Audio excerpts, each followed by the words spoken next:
안녕하세요. 렌토의 오디오 책방 렌토입니다. 지난 한 주 잘 지내셨는지요? 저도 잘 지냈습니다. 우리가 세상을 살아가면서 어떤 사람에 대해 얘기할 때 그 사람 고고한 윤리와 도덕심 얘기할 때 이렇게 말하잖아요. 아, 그 사람은 법 없이도 살 사람이야. 이렇게 얘기합니다. 그건 그 사람의 윤리 의식이 법보다도 앞서서 존중받아야 함을 나타내는 말입니다. 오늘 렌토가 들고 온 책은 허승 판사가 지은 책입니다. 제목은 오늘의 법정을 열겠습니다.입니다. 출판사는 북트리거이고요. 이 책은 개인 간의 다툼인 민사 사건을 다룬 것이 아니라 허승 판사가 고등법원 행정항소부에서 근무할 때 집필한 책입니다. 그는 책의 들어가며 부분에서 이렇게 썼어요. 이 책은 저의 두 번째 책입니다. 전작 사회 법정에 서다는 제가 지방법원에서 민사사건을 담당할 때 집필했습니다. 민사법정에서 쟁점이 되는 손해, 상속, 저작권, 특허권, 고용과 해고 같은 개인 대 개인의 법률 관계를 주로 다루었죠. 오늘의 법정을 열겠습니다는 제가 고등법원 행정항소부에서 근무할 때 집필한 책입니다. 대형 조세 사건부터 운전면허 정지 사건에 이르기까지 다양한 행정 사건을 심리하면서 국가와 국민의 관계, 국회가 제정한 법률이 국민에게 미치는 영향 등에 대해 많은 고민을 했고 그 내용을 이 책에 담느라고 노력했습니다. 나아가 외국의 법과 제도가 아니라 우리에게 지금 적용되는 법과 제도가 무엇이고 그 사회적 의미는 무엇인지 함께 고민하고 싶었습니다. 제가 법정에서 했던 치열한 고민이 독자 여러분께 닿길 바랍니다. 시민력을 키우는 허승 판사의 법 이야기, 세상 이야기, 오늘의 법정을 열겠습니다. 이 책은요. 페이지 구성이 347쪽에 이르고요. 책 가격은 16,500원입니다. 제가 가진 책은 출세 발행책이고요. 2022년 4월 20일 판입니다. 그리고 이 책의 차례를 보면은요. 모두 7장으로 구성되어 있어요. 그 7장이 어떤 식으로 구성되어 있냐면요.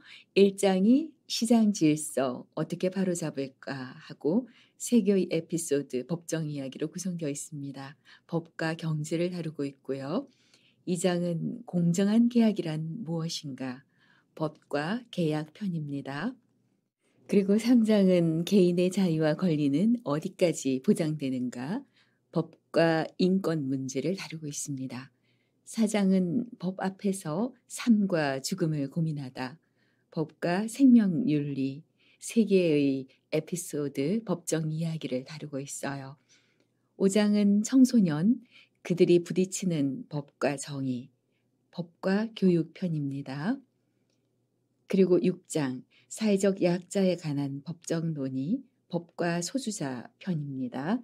그리고 7장, 환경 갈등, 복잡한 숙제 풀기, 법과 환경 다루고 있어요. 오늘 렌토의 오디오 책방에서는 두 개의 법정 이야기를 골라봤습니다. 하나는 3장의 CCTV 이야기고요. 그리고 4장에 있는 안락사, 존엄한 죽음은 가능한가? 함께 책 속으로 들어가 보겠습니다. CCTV, 진실 규명을 위해 공개해도 될까? 개인정보의 제3자 제공, 최근 지어진 아파트에는 입주민들이 집안의 TV 등을 통해 놀이터에 설치된 CCTV 영상을 실시간으로 볼 수 있는 장치가 설치되어 있다. 아이들의 안전을 염려하는 부모들을 위한 새로운 서비스인 셈이다. 이 새로운 서비스에 거부감을 갖는 입주민은 많지 않다. 그런데 아파트 입주민들이 집에서 놀이터 CCTV 영상을 보는 행위가 개인정보보호법을 위반하는 것일 수 있다는 사실을 알고 있는가? 우리는 사생활 침해의 우려에도 범죄 예방이나 안전 확보라는 목적을 가진 CCTV에 거부감이 크지 않다. 그런데 정작 필요한 순간 개인정보보호법 때문에 CCTV 영상을 확인해 볼 수 없다면 어떨까? 길을 걸어가도 아파트에 들어가도 밥을 먹어도 늘 우리를 따라다니는 CCTV. 이를 개인정보 보호의 관점에서 생각해 보자. 법정 드라마 편의점 도둑. 김성실은 중학교 교사로 재직하다가 정년 퇴직을 하고 진실중학교 바로 앞에 편의점을 열었다. 진실중 학생들 덕분에 매출액은 예상보다 훨씬 많았다. 어느 날 김성실은 판매대에 꺼내놓은 사탕이 없어진 것 같아서 혹시나 하는 마음에 CCTV 영상을 돌려보았는데 한 학생이 몰래 사탕을 주머니에 넣고 나가는 장면이 찍혀 있었다. 얼굴을 명확히 보았지만 명찰을 달고 있지 않아서 누군지는 알 수 없었다. 그는 경찰에 신고할까 고민하다가 비싼 물건도 아니고 괜히 일을 크게 만드는 것 같아 부모님을 통해 훈계해야겠다고만 생각했다. 마침 편의점에서 진실 중 학생들이 물건을 고르고 있었다. 김성실은 그들에게 CCTV 영상을 보여주며 이 학생이 누군지 아냐고 물었다. 한 학생이 진실 중 2학년 나상실 학생이라 알려주었고 김성실은 그 학생의 담임 교사에게 연락한 뒤 나상실 학생의 학부모에게 이 사실을 알려서 다시는 나쁜 짓을 하지 않도록 조치를 취해 달라고 부탁했다. 그런데 다음 날 김성실은 경찰서에서 개인정보보호법 위반 혐의로 출석하라는 연락을 받았고 며칠 뒤 개인정보보호법 위반죄로 기소되었다. 알고 보니 선생님으로부터 사실을 전해 들은 나상실의 부모가 김성실이 나상실의 얼굴이 나오는 CCTV 영상을 다른 학생이나 선생님에게 보여준 일이 개인정보보호법 위반이라며 고소한 것이다. 서울중앙지방법원 411호 형사법정 판사 이번에는 개인정보보호법이 문제가 된 사건이군요. 공소 사실의 요지가 어떻게 되나요? 검사, 피고인은 편의점에 CCTV를 설치하여 운영하는 개인정보 처리자입니다. 개인정보 처리자는 개인정보보호법이 정한 예외 사유에 해당하지 않는 한 수집한 개인정보를 제3자에게 제공해서는 안 됩니다. 그런데 피고인은 나상실의 동의 없이 그의 모습이 담긴 영상, 즉 나상실의 개인정보를 진실 중 학생들과 담임 교사들에게 제공하는 위법 행위를 저질렀습니다. 판사, 피고인은 공소 사실을 모두 인정하나요? 김성실, 사실관계 자체는 맞습니다. 하지만 너무 억울합니다. 제가 제 편의점에서 물건을 훔쳐간 것 같아서 CCTV 영상을 확인했습니다. 경찰에 신고하려고 했지만 그 학생의 앞날을 망칠 수도 있다는 생각에 학생을 수소문하여 다시는 그러지 말라고 전한 것이 전부입니다. 직접 불러서 심하게 이야기하지도 않았어요. 검사, 경찰에 신고했어야죠. 김성실, 나상실 학생이 경찰서에 불려가는 사태를 막으려고 한 것입니다. 저는 중학교 교사로 정년 퇴직했습니다. 많은 학생이 경찰서에서 조사받은 뒤 삐뚤어지는 모습을 종종 봤어요. 저는 그 학생이 올바로 자라길 바라는 마음에서 담임 교사에게 훈육을 부탁했을 뿐입니다. 학생을 생각해서 한 행동 때문에 이렇게 형사법정에 서 있다는 것 자체가 너무 억울합니다. 검사, 법에서 정한 요건에 해당하지 않습니다. 법은 정보 주체로부터 동의를 받거나 다른 법률에 특별한 규정이 있거나 정보 주체 또는 제3자의 급박한 생명, 신체, 재산의 이익을 위해 필요하다고 인정하는 경우 등의 사유가 없는 한 개인정보를 제3자에게 제공하지 못하도록 정하고 있어요. 설마 사탕 하나 없어진 것이 김성실 씨의 급박한 재산의 이익을 위해서 필요한 경우라고 주장하는 것은 아니죠? 김성실. 물론 그것은 아닙니다. 검사. 피고인의 주장도 이해는 됩니다. 하지만 피고인의 행위로 인해 나상실 학생은 전교에 도둑질을 한 사실이 알려져 전학을 고민할 정도로 큰 피해를 보고 있습니다. 피고인의 행위를 적법하다고 보면 개인의 가호가 형사 절차를 통해 해결되는 것이 아니라 여론에 의해 응징되는 부작용이 발생할 수 있어요. 개인정보보호법 위반이 5년 이하의 징역 또는 5천만 원 이하의 벌금에 해당한다는 점도 아울러 살펴주시길 바랍니다. 김성실, 5년 이하의 징역이요? 제가 그 정도로 잘못했나요? 개인정보 침해를 어디까지 감수할 수 있는가? 개인정보보호법에 정한 것처럼 개인정보를 제3자에게 제공해서는 안 됩니다. 그냥 보여주는 것도 제3자 제공에 해당되며 제공한 사람은 형사처벌까지 받을 수 있죠. 문제는 여기서 발생합니다. 아침에 출근하기 위해 아파트 지하 주차장으로 내려가 보니 차가 훼손돼 있다고 해봅시다. 피해자는 당연히 아파트 관리사무소로 찾아가서 주차장 CCTV 영상이 있는지 확인하고 가해자를 색출해 변상을 요구해야 한다고 생각하겠죠. 그런데 가해자의 차량 번호나 가해자의 신원을 알 수 있는 자료는 개인정보보호법에서 정하는 개인정보에 해당하기 때문에 관리사무소는 가해자의 인적 사항이 드러나는 영상 정보를 제3자인 피해자에게 제공해서는 안 됩니다. 아니, 가해자를 찾아야 하는데 영상을 보여줄 수 없다고 하니 매우 황당하지 않나요? 최근에 이와 관련된 분쟁이 늘어나고 있습니다. 법률 규정을 그대로 적용하면 예외 사유에 해당하지 않기 때문에 관리사무소는 영상을 보여줘서는 안 돼요. 만약 보여주면 관리사무소장이 형사처벌을 받을 수도 있죠. 만약 대형마트에서 억울한 일을 당했고 증거가 CCTV뿐인데 마트 측에서 제3자의 개인정보 보호를 이유로 영상을 보여주지 않는다면 어떨까요?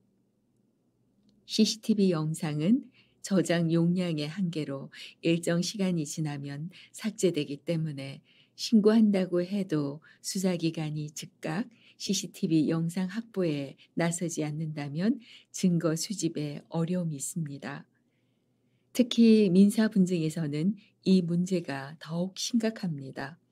법원이 CCTV 영상 제출을 명령할 수 있지만 보존 기간이 지나서 실효성이 없는 경우가 대부분이에요.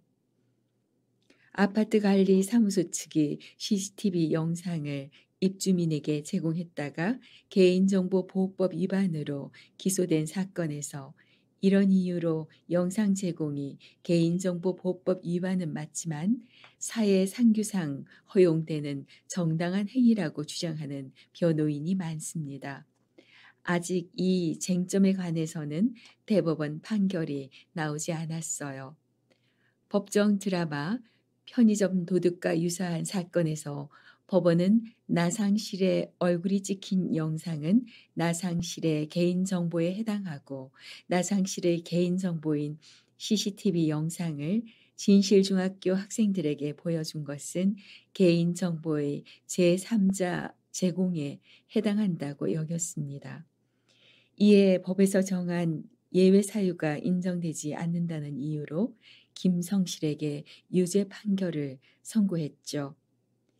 김성실은 무조건 경찰에 신고하고 정식 형사 절차를 거쳐 도난 사건을 해결해야 했던 것이죠. 문제를 키우고 싶지 않아 했던 행동이 위법 행위라니 아이러니하다고 생각하는 이들도 있을 것입니다. CCTV 영상은 단순히 범죄 예방 기능만 수행하는 게 아닙니다. 과거 사건의 진실을 밝히는데 중요한 역할을 할 수 있고 불필요한 분쟁을 줄이는데도 큰 역할을 하죠. 따라서 민간이 관리하는 CCTV 영상을 제3자에게 제공하는 행위를 어느 정도까지 용인할 것인지 사회적인 논의가 필요합니다. 이를테면 억울한 일을 당했을 때 진실이 담긴 CCTV 영상에 접근하는 것을 허용할 필요가 있는지, 있다면 어느 정도 범위까지 허용해야 하는지를 생각해 보는 것입니다. 이는 크게 보면 CCTV 영상 제공으로 인한 개인정보 침해를 우리 사회가 어느 정도까지 감수할 것인지에 대한 논의와 맞닿아 있습니다. 렌토가 고른 두 번째 법정 이야기, 안락사 이야기로 가보겠습니다. 존엄한 죽음은 가능한가? 환자의 자기 결정권과 연명 의료 결정법. 죽음에 대해 생각해 보았는가? 어떤 죽음을 맞고 싶은가? 사람들은 대부분 의료기기에 둘러싸여 약에 의존한 채 살다가 죽음을 맞게 된다. 우리는 무슨 음식을 먹고 어떤 옷을 입을지와 같은 작은 문제부터 어느 대학에 가고 누구와 결혼할지와 같은 큰 문제까지 자신의 인생을 스스로 결정하며 살아가고 있다. 그런데 삶의 끝인 죽음은 어떠한가? 2016년 2월 연명의료결정법이 제정되기 전까지는 환자가 자신의 의사와 무관하게 연명의료가 시작되더라도 이를 중단할 수 없었다는 사실을 알고 있는가? 연명의료결정법의 제정으로 임종 과정에 있는 환자의 경우 연명의료 중단을 스스로 결정할 수 있게 되었다. 하지만 여전히 안락사는 허용되지 않고 있다. 삶의 결정권이라는 관점에서 안락사와 연명의료 중단에 대해 생각해 보자. 법정 드라마 성실한 의사의 고뇌. 김성실은 지금 법정에 선 자신의 상황이 믿기지 않았다. 검사는 김성실은 살인자라서 중형에 처해야 한다며 열변을 토했고 그의 변호인은 여러 이유로 무죄라고 주장했다.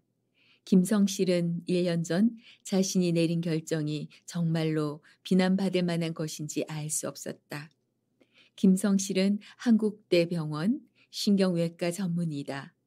그동안 그는 중환자들을 가족처럼 여기며 최선을 다해서 치료했다.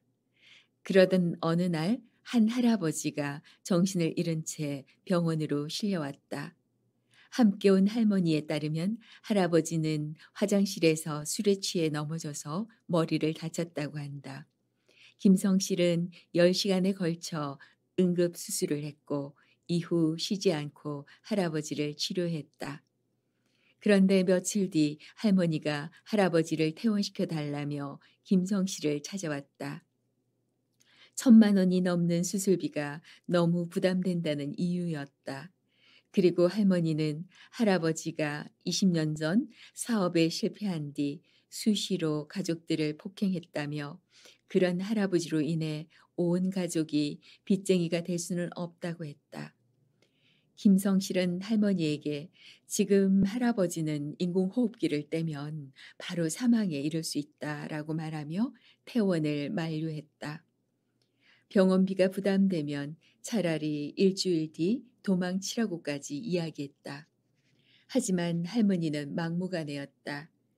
지금도 경제적으로 어려운데 나중에 병원에서 진료비를 달라고 소송까지 걸어오면 선생님이 책임질 거냐며 얼른 퇴원시켜 달라고 말했다. 김성실은 오랜 고민 끝에 퇴원을 결정하고 할아버지를 가족에게 인계한 뒤 인공호흡기를 제거했다. 할아버지는 5분 뒤 사망했다.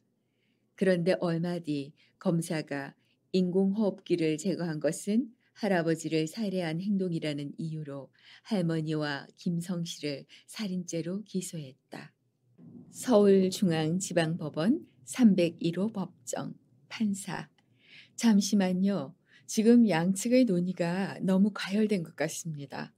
검사 측에서 먼저 살인죄가 성립한다는 이유를 밝히시죠. 검사. 네, 이 사건에서 김성실의 행위는 단순히 의료행위 중단으로 볼 수 있습니다. 인공호흡기의 도움 없이 생존이 불가능한 피해자를 퇴원시키기로 적극적으로 결정하고 인공호흡기를 제거하여 김 할아버지를 사망에 이르게 한 살인 행위를 저지른 것입니다. 피고인은 피해자를 보호해야 할 의료법상 그리고 의료계약상 의무까지 있으므로 더 중한 처벌을 받아야 합니다. 변호사. 물론 의사가 피해자를 보호해야 할 의무가 있는 것은 맞습니다. 하지만 이 사건에서 피고인은 피해자를 가족들에게 인계함으로써 그 보호 의무가 종료되었다고 봐야 합니다. 그리고 판사님, 만약 이 사건에서 김성실이 유죄라는 판결이 내려진다면 의사는 환자 또는 보호자가 무의미한 연명 치료를 중단하고 싶다는 의사를 표시하더라도 그 치료를 중단할 수 없습니다. 환자는 고통스러운 치료를 계속 받아야 하고 가족은 막대한 의료비 부담만 떠안게 됩니다. 검사, 지금 변호인은 쟁점을 흐리고 있습니다. 이 사건에서는 할머니가 치료 중단을 원한 것이지 환자가 치료 중단을 요구한 것이 아닙니다. 환자는 계속 치료받고 싶었을 겁니다. 그리고 사람의 생명은 무엇보다 중요합니다. 단순히 치료비가 많이 나온다는 이유로 생명을 포기하는 행위는 허용될 수 없습니다. 변호사, 환자의 생각이 어땠는지는 알 수 없죠. 사람의 생명이 무엇보다 중요하다는 말은 맞습니다. 저도 압니다. 하지만 현실이 그런가요? 연명 치료에 들어가는 의료비가 얼마인지 아십니까? 1년 동안 수억 원이 넘는 경우도 있어요. 국가에서 의료비를 책임지지도 않고 가족에게 부담시키면서 의료행위 중단 여부를 결정할 선택권을 주지 않는다는 것은 너무 가혹하지 않습니까? 안락사 허용되어야 할까? 2018년 오스트레일리아의 최고령 과학자인 104세 데이비드 구달 박사가 스스로 죽음을 선택했다는 소식이 들려왔습니다. 구달 박사는 생태학자로 큰 명성을 얻었고 고령임에도 연구 활동을 계속해 왔지만 건강이 크게 악화되어 가족들의 동의하에 안락사를 선택했어요. 구달 박사는 안락사가 허용된 스위스로 가서 생을 마감했죠. 그는 눈을 감기 전날 한 언론과의 인터뷰에서 이렇게 말했습니다. 더는 삶을 지속하고 싶지 않다. 생을 스스로 마칠 기회를 얻게 돼 행복하다.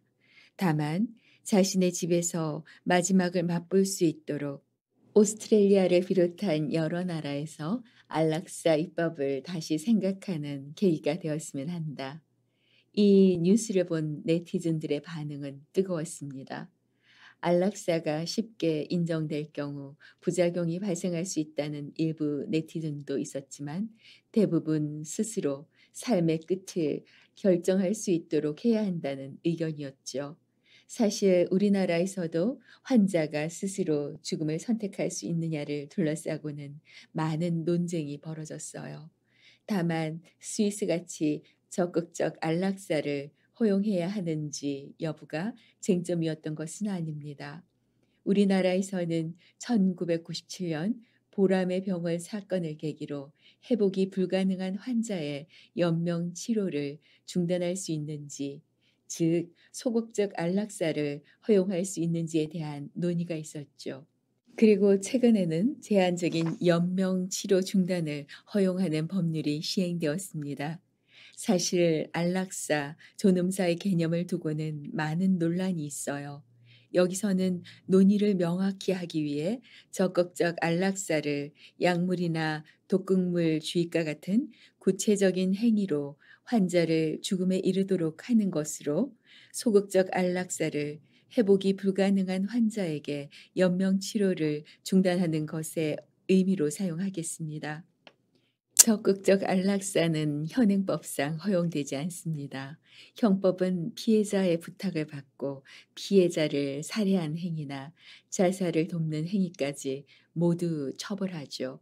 실제로 적극적 안락사를 허용하는 나라는 세계적으로 많지 않아요.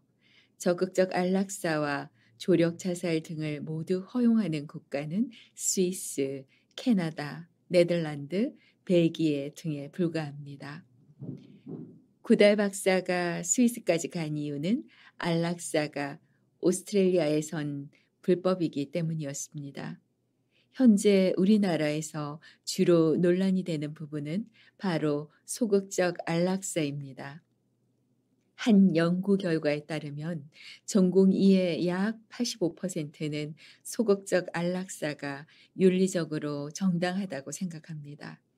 하지만 구체적 사안에서 소극적 안락사를 시행할지, 즉 연명 치료를 중단할지를 결정하는 것은 어렵고 고통스러운 일이에요. 이론적으로는 환자의 자기 결정권과 관련된 문제지만 사회보장제도가 미흡한 현실에서는 연명 치료로 인해 가족들이 부담하게 될 진료비와 더 큰 관련이 있는 경우가 많습니다. 보람의 병원 사건, 그 이후 보겠습니다. 그런데 보람의 병원 사건 판결 이후 의료 관행은 크게 달라졌습니다. 방어 진료가 강화되어 환자나 가족이 요구해도 퇴원시키지 않는 사례가 많아졌죠. 병원에서는 인공호흡기 치료를 시작하기 전 환자나 보호자에게 한 번 인공호흡기를 쓰면 못 뺀다. 중환자실에 올라가면 다시는 못 내려온다라고 사명하기 시작했고요. 이로 인해 진료비를 감당하기 어려운 환자의 보호자와 의사 사이에 큰 갈등이 생기기 시작했습니다. 중환자실에서 보호자들이 환자의 인공호흡기를 강제로 떼어내려 하고 의사와 간호사가 이를 막는 과정에서 몸싸움이 벌어지는 사건이 발생하기도 했죠. 이에 보호자들이 병원을 상대로 연명 치료를 중단할 수 있게 해달라는 민사소송까지 제기하는 사태가 발생했습니다. 그러다 2009년 환자가 남긴 지시나 가족이 진술하는 환자의 의사에 따라 연명 치료 중단이 가능하다는 대법원 판결이 선고되었어요. 김 할머니 사건으로 불린 이 사건에서 환자 가족이 1년 조금 넘는 기간 동안 부담한 진료비만 1억 7천만 원에 달했죠. 총 진료비는 이보다 훨씬 많았고 국민건강보험공단이 부담한 건강보험료는 그의 몇 배에 달했답니다. 안락사를 둘러싼 견해. 이 법의 중요한 의미는 환자의 자기 결정권을 강화했다는 점입니다. 연명 의료 중단 여부를 결정하기 위해서는 환자가 자기의 상태를 정확히 알 필요가 있어요. 앞에서 우리나라의 의료 현실은 환자보다 보호자의 결정에 따라 치료 방법을 정하는 경향이 강했다고 설명했죠. 연명의료결정법은 의사로 하여금 환자에게 연명의료 중단에 관해 정확하고 자세히 설명해야 한다고 규정합니다. 그런데 환자와 의사소통이 불가능해 의사를 확인할 수 없는 상황이라면 어떻게 해야 할까요? 과거 사전 연명 의료 의향서를 작성하였거나 가족 2인 이상의 일치하는 진술이 있다면 이를 근거로 삼을 수 있습니다. 문제는 어떠한 방도로도 환자의 의사를 확인할 수 없을 때입니다. 이때는 전문가 확인하에 환자 가족의 전원 합의가 필요합니다. 사실 연명의료 중단이 문제가 되는 이유는 아이러니하게도 의학기술의 발달 때문입니다. 식물인간인 환자의 생명을 10년 넘게 연장할 수 있을 정도죠. 문제는 생명을 연장하는 데 따르는 대가가 너무 크다는 점입니다. 중환자실에서 사람도 만나지 못하면서 기계에 둘러싸여 단순히 생을 연장하는 경우도 생겨났고 이로 인해 어느 정도까지 치료해야 하느냐는 문제가 발생했죠. 이는 단순히 의학과 법률의 문제가 아니라 문화와 간습의 문제이기도 해요. 현재 소극적 안락사의 허용 범위를 크게 넓혀야 한다는 견해도 나옵니다. 환자 본인이 원하면 더 쉽게 죽음을 맞이할 수 있게 해야 한다는 것이죠. 하지만 가족에 의해 죽음을 선택하는 일이 강요될 수 있다며 반대하는 주장 역시 강력히 제기되고 있어요. 여러분의 생각은 어떤가요? 사실 많은 사람이 자신이 불치병에 걸리면 안락사를 선택하겠다고 말하지만 사랑하는 가족이 불치병에 걸리면 안락사를 선택하기란 쉽지 않습니다. 사랑하는 가족이 불치병에 걸려 의식불명 상태가 되었다면 나와 남겨진 가족은 어떤 선택을 해야 할까요? 한번 깊이 생각해 보기 바랍니다. 렌토의 오디오 책방에서 두 개의 법정 이야기를 소개시켜 드렸습니다. 어떤 분들은 소송 이야기나 법정, 판사, 검사, 변호사라는 단어만 들어가도 싫어하는 분이 계세요. 그건 아마 한국의 전통 사회가 조화를 중요하게 여기고 분쟁을 싫어하는 유전자 속에서 기인한다고 참 좋게 볼 수도 있어요. 그러나 이제는 CCTV 문제라든가 안락사의 결정에 관한 문제 등은 함께 머리를 맞대고 우리가 풀어야 할 숙제입니다. 우리 대중의 의견이 모아질 때 판사도 제대로 된 판결을 내릴 수가 있으니 우리가 관심을 가지고요. 이 책의 저자 허승 판사가 법정에서 했던 치열한 고민이 쉽게 해결될 수 있도록 도와야겠습니다. 그게 시민의 힘이겠죠? 렌토가 오랜만에 좀 똑똑한 소리를 한 것 같죠? 이제는 몸도 마음도 가볍게 즐거움과 웃음, 기쁨만이 가득한 시간들 보내세요. 참 좋은 계절입니다.